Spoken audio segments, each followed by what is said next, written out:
I'm Jennifer Angel. These are your stars, Scorpio. Now, there's a lot of activity happening in your solar third house this week. There's a new moon there. Pluto is there for the long haul. It's going to be there for right through to 2024. The sun is there, of course, with the new moon.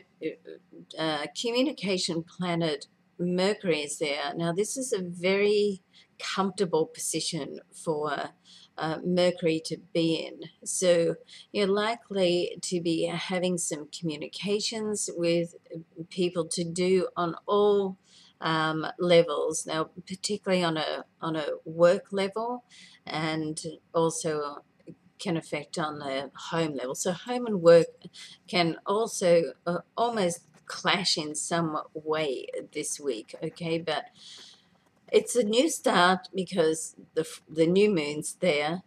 This is an area of, as I said, communication. It's also an area of media and travel, generally short distance travel. So if you are getting out there in front of people to get your point across, put your views across, then this is a very favorable time to do that, okay?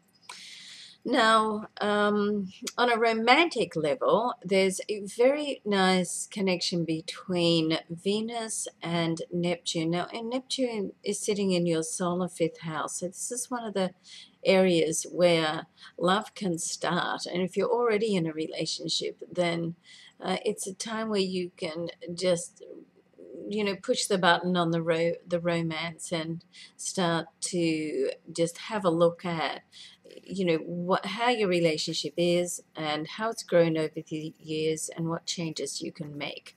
But it's certainly, if you're looking for love, this is a very nice transit to connect with people. However, there is a warning not to be too idealistic. So invariably our disappointments in life come from our expectations or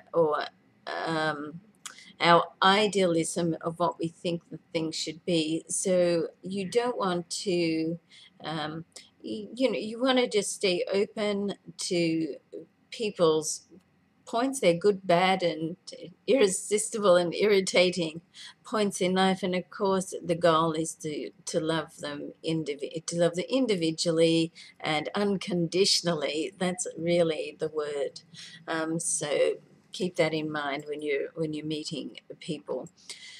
Now, Saturn in your sign, there is a square between Saturn and Mars this week as well. Now, Mars is sitting in your solar fourth house, so you could have some decisions to make with family, but they could be delayed. I mean, Saturn and Mars are like opposite energies. Saturn is cautious, Mars likes to take a risk. So don't be surprised if something that you're, decided on maybe takes a step back, okay? So it gives you all a chance to just think it through a little bit more, all right, Scorpio? All right, great start to the year. Thanks for watching. Look forward to seeing you next week. Bye for now.